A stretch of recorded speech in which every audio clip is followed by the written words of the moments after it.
Hello po, good morning, good morning, good morning po sa inyo lahat. Palakpakan. Ito mga kaibigan, napakarami po nating pag-uusapan ngayon. Pero ito dito tayo mag-focus Marami tayong mga issue na tatalakayin ngayon na walang kakwenta-kwenta. So ngayon, kaya mag-ingat-ingat po tayo dahil baka ma-board tayo. At para naman po dun sa mga trolls na nagpupunta rito na napilit na nagpapapansin, wala naman kaming pinapansin. Okay. Anyway mga kaibigan, sa lahat po ng mga supporters ng Real Talk Chicago mga kaibigan, mabuhay po kayo. At sa mga bagong subscribers, mga kaibigan, maraming salamat sa inyong pagsusubscribe. Yeah, baby! Okay.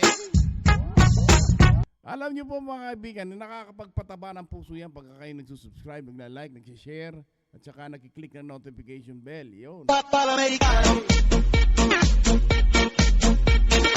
Kaya mga kaibigan, ito po yung masaganang palapakan sa inyo lahat. At sana po, i-share nyo naman po ito dyan sa kapitbahay nyo. Oo. Kahit sa dyan sa kay Marites. Matindi yan. So lahat po ng mga may interest sa mga wala pong kabuhay-buhay na pagbabalita, tutok lang kayo dito. Dito, sasapulin natin ang walang kabuhay-buhay at walang kalatoy-latoy na balita. Ayan. Anyway mga kaibigan, dumiretso na tayo. Si Bongbong Marcos ay meron daw pong tawag dito. Meron silang courtesy resignation. Wow. Ang galing nun courtesy resignation. Ano ba ibig sabihin ng courtesy resignation? Siya pa rin ang masusunod doon. Kung ayaw ko. Ito medyo medyo palabas palabas lang to. Minsan lang Minsan lang, kunyari, sasabihin na, lahat na po, ang dami na po nag-resign na, simunod sa Pangulo. Okay? Tapos, hanggat wala pong ginagawa ang Pangulo, wala pong mangyayari yan, walang saysay yan. Ganun yon. So ngayon mga kaibigan, ito isang pagpapaging pa-epal din pa-epal lang to mga kaibigan. Halatang halata naman mga kaibigan na kailangan ng pansin. Biro mo si Katunying, kinakausap si Katunying, biglang-bigla na lang kanino pa ba hihingi ng press conference yan? Kay Claire Castro, anak ng Tokwa. Kay Katunying siyempre. Si Katunying naman, hindi mo malaman kung Duterte o Marcos, talaga naman po talagang Marcos na Marcos din Talagang hindi mo alam to Kunyari, babanat, yung pala pa-effect lang yun. Ganun ba? Hindi mo malaman kung tunay o santanso or ewan ko sa iyo. Buset. Di ba? Ang hirap naman ng ganun. Di ba?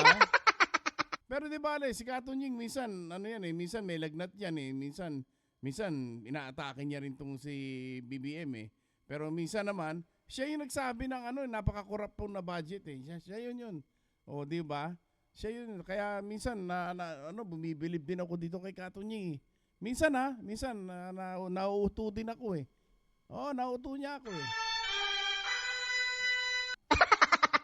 Kaya ngayon mga kaibigan, pag-uusapan natin, pakinggan natin itong sinasabi ni Bongbong Marcos kung bakit nagkakaganito itong merong mga resign, mga resignation, courtesy resignation. At para saan ba to? Nagsasayang na naman tayo ng oras instead na nakatutok tayo sa pagtulong sa ating mga kababayan. Pero anong nangyayari, anak ng Toko? Eto na naman, papansin na naman. Alam niya kasi, sumubsob sa eleksyon. Kaya ganyan po. Kailangan dito sa administrasyon na to, kailangan teleserye. Magaling sa teleserye ito Kaya dapat nandiyan si Lito Lapid dapat ang yan. Ang pamumuno niya, biro mo, sa Batang Quiapo, nanalo, biro mo. Hindi ko nga alam kung nandiyan nakaupo si Lito Lapid. Yung pala, nakaupo pala yan. Hindi nagpapapansin, Sinabero pala si Lito Lapid Hindi natin alam nakaupo pala yan. Oo, sus Mario Josep, oo. Anyway, mga kaibigan, biro mo sa isang Jimmy Bondok, Lito Lapid, kailangan pala mag-apply lang sa Batang Quiapo to si Jimmy Bondok eh. Anak ng tokang buhay to, oh. Anyway, pakinggan natin to si BBM, kung ano sinasabi niya rito about the 20 pesos bigas at kung ano na naman ewan ko, kung naniniwala pa ba kayo rito? Tayo nagbibigay ng tulong sa produksyon. Dahil ang Pilipinas, ang mga opisyal na spoiled. Basta't import lang ng import. Tapos, yung importation niyan, illegal and legal. Ang katotohanan, ang nakita namin, ang pang-control doon sa presyo ng bigas ay ang smuggled na bigas. Kaya nag-hoard. Yan. Ang una yan, kung titignan ninyo, ang isa sa una namin ginawa, nag-raid kami ng mga warehouse. Ito ang malipit. Sinabi namin, ba't may ganito? Ba't hindi na iniintindi, basta't puro ang import natin. Dahil ang nag-i-smuggle, mga official din ng gobyerno. Kumikita sila. O di bakit nila papalitan? Bakit hindi mo pinipigil? Alam mo pala eh. Ba't hindi mo hinuhuli? Ba't hindi mo kinakasuhan? Ba't nagpo-focus ka kay Sara Duterte pag papa-impeach kay Sara? Nagpo-focus ka dito kay kay Tatay Digong na ipinadala mo sa Hague. Yung pala, itong bigas lang, hindi mo alam mo na pala kung sinong may mga kasalanan. Bakit? Kinasuhan mo na ba yan? Anak ng kamote, kaya nagkakaloko-loko eh. Di ba? Di sana kinasuhan mo na ngayon, hindi nagkaganyan. Hihingi kayo ng pera tapos hindi niyo alam kung saan napupunta yung pera. Ayan na, nagkaloko-loko na. Di ba? Tuloy mo lang. Alam mo pala kung sino may kasalanan eh. Hindi mo naman anong ginagawa mo? Sige, pasok lang sila ng pasok. Hindi nila iniintindi ang production. Hindi nila iniintindi yung sistema. Hindi nila iniintindi ang presyo ng palay, ang presyo ng bigas, ang kikitain ng magsasaka. Wala. Nung inipit namin yung mga smuggle at rineraid na namin yung mga warehouse, nabawasan yung supply. Kailangan namin ayusin yung NFA. Lahat yan, yung mga changes na ganyan, hindi ganun kasimpleng gawin. May 3 taong ka na, hindi ganun kasimpleng gawin. 3 taong ka na dyan eh. Ano ba naman yan? 3 taong ka na. Wala pa nangyayari. Ngayon mo palang nadidiskubre? Bakit ganun? Mariones, toy. Di ba? Kung totoo yan, dapat alam mo na yan. Nung unang salpakan mo pa lang, dapat yun, teka, sandali, ba't nagkakaganito? Ba't ganito? Ang dami na eh. Tapos hinintay mo pa. Tapos pinangunahan mo pa. Nung nagka-booking nga sa budget, nagka-booking nga sa ginto, sa Maharlika Funds, sa PhilHealth, ayan na kung ano-ano nang pinalalabas nyo. Tapos, naku po, hindi. Ewan ko pa, paano kang papaniwalaan yung mga pangako mo kay BP Sara, mga kung ano-anong agreement nyo na dapat hindi sinisira. Ngayon, ito yung tatay niya, pinadala mo pa sa ICC. Ano ba naman yan? Totoo, ano ba to? Talaga bang gusto mo paniwalaan ka pa? Pambira naman yan. Nakakapagod lang po mga kaibigan kasi po marami pong pinapangako ito si Bongbong Marcos eh. Alam mo, hindi naman natin gusto itong mga ganito, naglilitanya tayo tapos ito si Bongbong Marcos ang daming pinangako na wala raw sa ICC, walang impeachment. Lahat po ng sinasabi niya ito, lahat nangyayari ngayon. Tapos ngayon, papaniwalaan mo pa ba ito? Ngayon, nag-courtesy resignation. Yung courtesy resignation niya, sa kanya pa rin, by His grace, nandun pa rin yun. Yung resignation na yun, meron siyang hindi tatanggapin, yung mga tao pa rin niya, hindi niya tatanggapin yung resignation pagka gusto niya yung tao. So yun, ano ba nangyayari? Nagkakalokohan yata dito, anak ng toko eh. Di ba? Nauuto mo kami eh. Oo, nanguuto ka eh. Ano ba yan eh? Inuuto mo kami eh. Sana naman, wag naman ganun. Iayusin naman natin. Sana kung talagang sasabihin mo magre-revamp talaga ang kabinete, wag naman tayong ano tawag dito, hesitant. Nag-hesitate tayo eh. May hesitation. Wow, hesitation. Maraming letra yun. So, ganun po ang mangyayari dito. Mahirap po ito. Kaya kailangan ayusin to. Kung talagang gagawin mo ito, at aayusin mo talaga, magre-reorganization ka, tanggalin mo yung mga, alam mo nakasira sa'yo. Alam mo naman, subsub ka na sa iyong survey. Itong survey mo, hindi naaangat yan. Patuloy ang kapalpakan eh. Wala na po. Puro ano eh. Ngayon, nasa kangkungan ka na. Ayun, hintayin mo, mapunta ka sa Bulacan. Mahirap yan, sir. Totoo lang tayo mga kaibigan. Huwag tayong maglokohan dito. Kung may courtesy resignation, tanggapin. Kung talagang gusto mo magpalit, mag-revamp ka, palitan lahat yan. Palitan na yan. Ito yung mga tao na hindi talaga, ito yung kasama mo eh. Ito yung mga tao na naglubog sa survey mo eh. Wala kang tulak-kabigin dito. Lahat sila dito, may kasalanan dito. Kaya, mga kaibigan, nakakalito ito mga kaibigan. Kung ang ganito, ang gagawin mo naman, halimbawa, may nababalita na nga, ang rami na nag-resign, ano? Kaso babalik mo rin eh. Anong ginagawa mo? Ini-epal mo lang kami. Ini-epal mo lang mga tao eh. Kung hindi mo rin papalitan yung mga yan, di ganun din, bakit nagsasayang ka ng oras ng ganito? Pwede namang hindi eh. Okay na lang, magtrabaho ka na lang talaga. Yung tunay na trabaho. Huwag mo nang ipalin yung mga tao kasi kawawa naman. Ang dami mo na sinabi na hindi mo tinupad. Ang daming issue sa gobyernong ito. Alam mo pinakamalaking issue? Yung babae na nagsasalita dyan every time. Na akala niya alam yung sinasabi niya. Lagi na lang na yung clown ng mga social ng mga reporter. Tanong lang sila ng tanong para gusto nilang matawa. Sagot niya. Nagagalit na nga eh. Minsan. Pero anyway mga kaibigan, ano po ba itong mga nangyayaring ito sa ating bayan? Mga pangako na hindi natupad ni Marcos.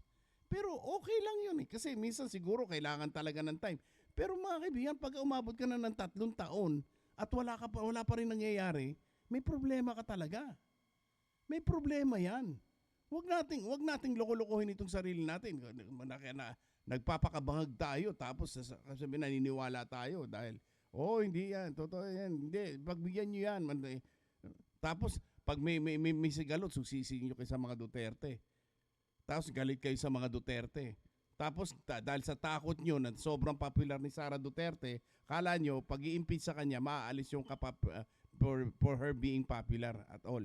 Hindi po maalis yan. Kahit ano pang sundot, kulangot ng gawin nyo dyan, Sara Duterte is always Sara Duterte. Ano yan? Matindi talaga yan. Matinik yan. Hindi mawawala yan. Yan ang pag hindi na-impeach yan at na-acquit yan, ay wala na. Tumakbo na kayo kung saan kayo tatakbo. Presidente yan. Siguradong presidente yan si Sara Duterte. Kahit saan kayo magtatakbo. Kaya kayo ng mga si De Lima daw nagre-ready na daw sa pag-i-impeach kay BP Sara. Handa ka na ba? Handaan nyo na. Tsaka paghandaan mo rin yung kaso mo kasi binaligtad yata, Anyway, mga kaibigan, ito, pakinggan lang ho natin sandali ito si BBM. Alam mo si BBM, pwede magpatakbo ng Pilipinas yan kung hindi lang nakikinig dun sa palipaligid niya eh. Kaya ngayon, nagkaroon siya ng pag-iisip na, okay, pwede ito, okay. Actually, umayon ako dyan eh. Umayon ako eh. Sabi ko, yan dapat ang gawin. Yan dapat ang gawin, mag-revamp talaga. Biro mo, itong mga taong itong humila sa kanya sa pagbabagsak ng kanyang survey. Ito yan. Walang iba kundi yung kabinete niya. Gosh, it's true. Kasi kung matino ang kabinete, magaganda ang advice sa kanya. At hindi kailanman babagsak ang kanyang survey. Mapapanatili niya yan. Babagsak man, konti lang. Kasi you cannot please everybody. We understand that. Pero hindi yung sub-sub talaga na para kang para kang na ano, parang wala, parang kahit magsalita ka diyan, parang wala na nakikinig. Ganun po yun. Ganun katindi yung sinubsob ng survey nyo. Mahirap po, sir. Ito, tapos ngayon, ano ka, sulong bawi ka. Oh, hindi po pwede yan. Hindi po pwede yan. You have to have balls to do this, man. You have to have balls. You gotta let them know that, hey, you guys didn't perform well. My survey went down. Oh, tapos na yon. Oh, okay, palit tayo. Pasensyahan tayo, mga kaibigan. Mahal ko kayo, mga kapatid ko kayo. Alam mo, malapit kayo sa akin, pero kailangan ko patakbuhin ngayon ng in other style, way of style, other style na form of government na gagawin ko. Titingnan ko, baka sakaling makaahon pa tayo. Di okay yun. Maintindihan naman ng mga yan eh. Kaya lang, mga kaibigan, kaya hindi kaya ganyan ng hesitansya, baka may mga tinatago yan. Yun ang problema, sir. Yun ang problema. Pagka may tinatago ka, mahihirapan ka talaga magdisiplina. Kung may tinatago ka, may alam sila na ikaka-trouble mo, yun ang problema, sir. Yan lang po yan. Wala pong itong kung gusto mo talagang tumino ang pamamalakad mo, alam mo nang dapat gawin eh. Si Marcos naman, may matalino naman ito eh. Matalino to. Kaya lang, I don't know, maybe may baggage. May dala-dala, meron talaga siguro. May mga baggage yan na ayaw niyang mabuksan sa publiko na yung ibang kanyang kagabinete dyan alam. Kita mo si Toby nga, ang rami nang sinasabi, ang rami nang ini-expose si Toby. Ganyan po yung nangyayari ngayon, sir. Kaya nakakaawa po tayo mga Pilipino dito pagka ganito ng ganito. Kahit na parang hindi na po nakapanipaniwala. Biro 80 anyos. Dahil sa takot nila kay Tatay Digong, pinadala si Tatay Digong kahit walang proseso. Anak ng toko. To si Torre, Torre, you're gonna face a lot. Batas na kailangan palitan, mayroong mga taong kailangan palitan, ibang konsepto na. So, ngayon lang namin nabuo lahat. Bakit ngayon lang na tayo nagbibigay ng tulong sa produksyon? Dahil ang Pilipinas, ang mga opisyal na spoiled. Basta't import lang ng import. Tapos, yung importation niyan, illegal and legal. Ang katotohanan, ang nakita namin, ang pangkontrol doon sa presyo ng bigas ay ang smuggled na bigas. Kaya nag-hoard. Yan. Ang una na, kung titignan ninyo, ang isa sa una namin ginawa, nag-raid kami ng mga warehouse. Etong pinakamalupit. Sinabi namin, ba't may ganito? At hindi na iniintindi, basta't puro ang import natin. Dahil ang nag-i-smuggle, mga official din ng gobyerno. Kumikita sila. O di bakit nila papalitan? Sige, pasok lang sila ng pasok. Hindi nila iniintindi ang production. Ayan, biro mo. Ayan. Mga ano rin din ng gobyerno. Di sila rin. Sinisisi mo rin yung administrasyon mo. Sir, alam mo na. Kung alam mo pa lang yung mga yun ang gumagawa, anong ginagawa nila dyan sa harapan mo? Yan, kaya kayo sumama Pangalan mo nakataya dyan Hindi naman namin kailangan sabihin sa iyo ito Dahil masasaktan ka dyan. Talagang lulubog ka dyan sa mga taong nakapaligid sa iyo ngayon. Lalo na dyan kay Tambaluslos. Naku po mga kaibigan, yan po ang humila sa iyo, 100% po yan po ang humila sa iyo pababa. Wala pong ginawa talagang matino ngayon Lahat ng diskarte niya palpakin Ito, nagmamakaawa na ngayon sa impeachment. Bumoto kayo straight, alyansa. Anak ng toko, anong alyansa? Sinunod ka ba? Walang sumunod sa iyo. Walang sumunod kay Tambaluslos, guys. Sila Tito Soto, sure win yan Sila, kahit walang alyansa yan, kahit walang partido yan, panalo yan. Si Ping Lacson, panalo yan. Ang nagtataka ako yung ba Makino tsaka si Pangilinan. Saan ang galing yun? Di ba mga kaibigan? Anyway, mga kaibigan, ito, diretso lang natin sandali, para, tingnan natin kung ano talagang ibig sabihin. Ano ba ang gustong gawin ng presidente ng Pilipinas? Hindi naman, kahit ano kasing sabihin natin dito, kasi siya po yung, nasa kanya yung grace Halimbawa, nag-resign na itong napakaraming cabinet members. Nag-resign na lahat yan. Tapos, pero wala pong mangyayari yan. Dahil kung gusto niyang i-fire yung tao, doon lang magkakaroon ng katotohanan yun. Pero habang wala siyang ginagawa, and they're still out there. Mga kaibigan, still under grace by the President of the Philippines. So anong ibig sabihin nito? Sinasabi natin. So ibig sabihin nito, ine-epal tayo. So pag kami gusto niya itong taong ito, ibig sabihin, hindi, okay ka lang dyan. Lalagay kita dyan. Or yung iba ilalagay niya sa ibang departamento. Anong gagawin? Di ganun din. Nakataking ka rin pababa niyan. Sir naman, alam mo yan. And you know, you're na bad group yan eh. Kasi pagka hindi po biro na sumubsob at hindi maproteksyon ng kabinete ang inyong reputasyon as a leader, as the president of the Philippines. Ang kabinete mo yung tao diyan, yung line of defense mo diyan eh. Pero pagka ganito, subsub ka talaga, sir. Naku sir, wag ka nang lumingon pa sa likod-likod mo. Lumingin ka. Alam mo kung sino yung nasa harap mo. Yung mga yan ang may kasalanan kung bakit. Kasama ka rin doon dahil nagpapasulsul ka eh. Pero other than that po, it's about time. I hope this decision of yours will be real this time. Huwag nyo nang laruin. Huwag nyo nang ipali ng mga tao. Ine-epal nyo lagi eh. Ine-epal nyo yung ICC. Ine-epal nyo si Tatay Digong. Ine-epal nyo si... Lahat po eh. Ine-epal nyo si Sara Duterte, si BP Sara. Anak na kabutang ginagawa, papa-impeach nyo, 125 yung tapos 7 counts, tapos na eh. Paano matatapos yan? Tapos sasabihin nyo, sabi mo dati, against impeachment ako. O against impeachment, wag na, walang mangyayari dyan. Nung tanungin ka ulit, ano sabi mo? Nasa Senado na yan. What the heck, man? Di ba? Diba? Wala. Halos lahat po na sinasabi ni PBBM. Unfortunately, man, kasi ito pwede mong i-rewind lang eh. In the world of social media, i-rewind lang po ang lahat ng ito. Kaya napakahirap sabihin, fake news ka, fake news. Anong fake news? I-rewind natin. O, sige nga. I-rewind natin sinabi niya tungkol sa ICC. I-rewind natin tungkol sa impeachment. Sige nga. I-rewind natin yung mga budget insertion na yan. Replay lang. Sige lang. Itaas ang kilay. Buset eh. Mga kaibigan, alam mo, wala naman ganito dapat eh kung hindi niya inaaway ito si Sara eh. Nagmatigasan kayo dahil sa kasulsulan din po, sir. Sinulsulan kayo. Itong pagtawag mo kay Katunying, it's too late. Anong use po? Kasi si Katunying, di ba sinabi niya, ito yung corrupt talaga. Sabihin ko to, corrupt talaga itong budget na ito. Actually, sinabi niya yata gobyerno o budget.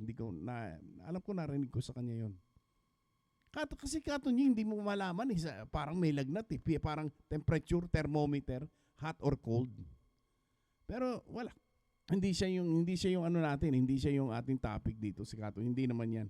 Pero ang problema po dito mga kaibigan, dito sa courtesy resignation na to, parang doon din ang punta nun. Parang kung hindi talaga magmamatigas at hindi pa talaga isusulong ni Pangulong Bongbong Marcos itong mga gusto niyang gawin, nasa kanya yung idea ngayon. That's a good idea mga kaibigan. Sir, that's a very good idea na i-revamp talaga itong lalo-lalo yung kabinete. Kung ako po talaga, ipa-fire ko lahat yan eh. Hindi po ako nagbibiro. Ipa-fire ko lahat yan. Pasensyahan tayo, kaibigan ko kayo, pero hinila niyo ako pababa. Imbis na kayo, I depend on you. I depend on you na kayo ang defense ko, kayo ang magtataas sa akin, kayong anak ng toka, ano nangyari sa akin? Lalo ako sumusunod. Nasa kangkungan ako ngayon. Paano ako makakabalik nito? Kaya kailangan ko ng fresh breed. New breed. New sets of army. Ganun yun. Ganun po yan. Dito po sa opisina dito sa amin dati. Nung ako po nandun sa nagtatrabaho pa.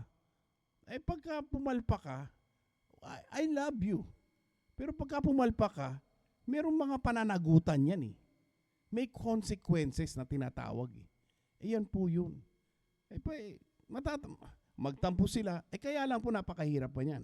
Ngayon, kung hindi ka diretso, kung hindi ka matinong leader at meron kay tinatago at may baggage ka, yun ang problema, kaya hindi mo sila ma-fire. Ganun yun. Kami dito sa Amerika, sir, diretso kami rito. Pagka sinabi namin na, okay, itong gawin mo ganito, ito yung SOP, Standard Operating Procedure natin, ito, kailangan natin, ito yung goals natin. Pagkatapos nun, ayun, sige, okay na, dali na tayo. Ha? Sige, trabaho na tayo. Ngayon, pag may pumalpak dyan, okay, pagka pwede pang maintindihan yung pakapalpakan, okay yan. Pero pagka hindi na, lumampas na ka na doon at pumalya ka na, sinasaktan mo na yung departamento natin, may paglalagyan ka na. Ganyan po dapat yan. Kasi kailangan, may rules may mga, di ba, may rules and regulations, standard operating procedure, may rule of law, may ganon. Pagka lumabas ka na sa batas, pagka may nandambong ka na, wag mong i-tolerate yan. Tama na yan.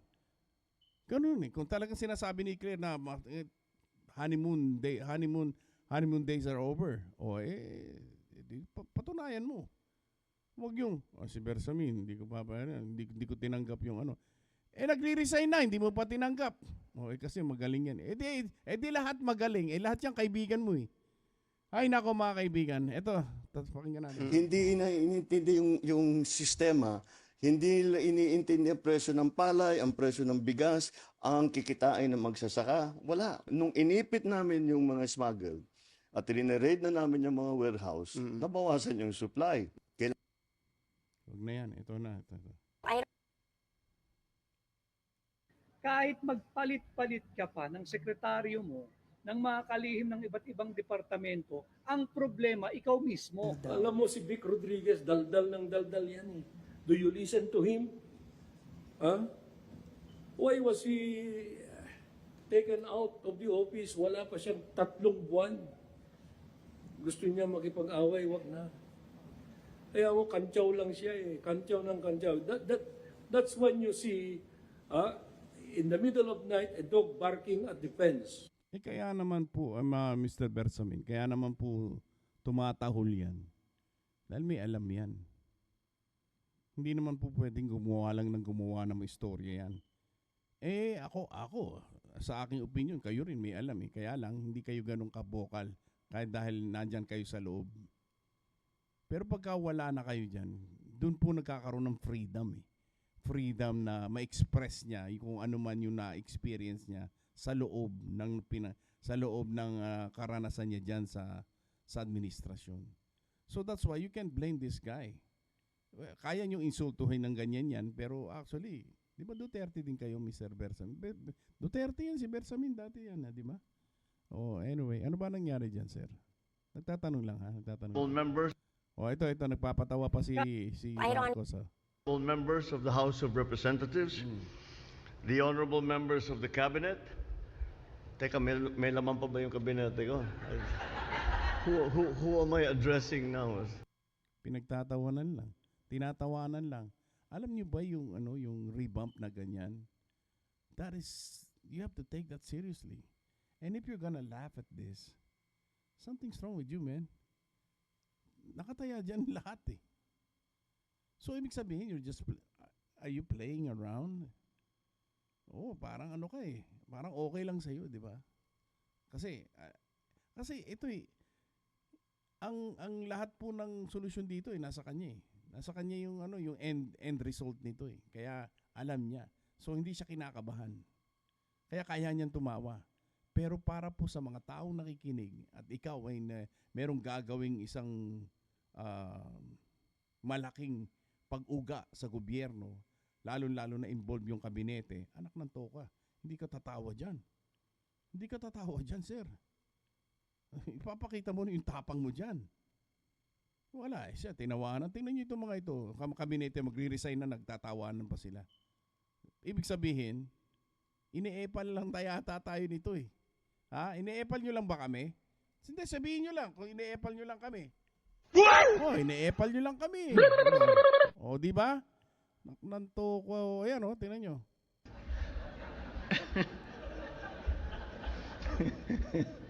we are in flux. Why do you believe this? Okay, mga kaibigan. Hanggang dyan lang muna tayo, mga kaibigan, ha? Kahit Ito yung sabi ni Vic Rodriguez. magpalit-palit ka pa ng sekretaryo mo, ng mga kalihim ng iba't ibang departamento, ang problema, ikaw mismo. Ayun. Ang problema ay ikaw mismo. Mga kaibigan, ito po si Real Talk Chicago. Napaka masalimuot po ng ating tinatahak dito sa gobyernong ito. Mga kaibigan, lalo-lalo na itong pagre-revamp or tinatawag nating courtesy resignation na pinairal po ni Pangulong Bongbong Marcos. Sana po ay magkaroon po ng pangil sana po ituluyan niya at hindi po ito maging dili-dali na oo ngayon, no, bukas hindi. Oo ngayon, bukas hindi. At sana po naman sa mga 10 nasasabi niya, sana po ito yung isa doon sa tama. At sana po magawa ng tama ito kung magre-revamp po ang lahat. At sana po maupo ang mga tamang tao dito po sa susunod na mga hihirangin kung sino man. Mga kaibigan, ako po si Real Talk Chicago. Sana po ay sana po ay maging mapagmatsyag tayo. Kami po ay supporter ng mga Duterte. Supporter po ako ni Pangulong Duterte na ngayon po ay nananalangin. Sana po ay mabalik na po siya ulit dito sa Pilipinas. At syempre pa ang ating ninanais na maging presidente na si Sara Duterte, ni BP Sara. Panalangin po natin yung impeachment na yon na walang kabuhay-buhay. Ay, sorry. Na sana po ay sa trust ng natin sa ating mga senador ay magkaroon po ng katarungan na tinatawag ang ating vice presidente. Sabi nila hindi nila itutuloy, sabi nila hindi tutuloy, sabi ni Marcos hindi tutuloy. Hindi siya ginalang ng kongresista, tinuloy pa rin nila. Saan ka nakakita ng ganitong bansa? Ayaw ng Pangulo, gusto ng kongresista, matusunod kongresista. Bihirang buhay ito. Diba? Yun yung nangyayari ngayon. So anyway, pagpapasa Diyos natin, papanalangin natin na lang ito. Sana po bumuti ang kalagayan na at bumuti po ang politika sa ating bansang Pilipinas. Sana po ay magising na ang dapat magising sa mga sa loob ng gobyerno. At katulad ni Toby Chanco na nagbigay ng expose, nagbigay ng pariliwanag na para maintindihan ng taong bayan kung ano talaga nangyayari sa loob. Anyway, mga kaibigan, ito po hindi isang pagtuligsa, but ito po ay isang pamumuna lamang. Ito po ay pamamaraan ko namin ng pagiging isang vlogger at pagpapahiwatig ng opinion, pagre-react sa mga video na ating nalalakap araw-araw. Ito po si Real Talk Chicago. Sabi po sa Bible, you shall know the truth and the truth will set us all free. Mabuhay po kayong lahat.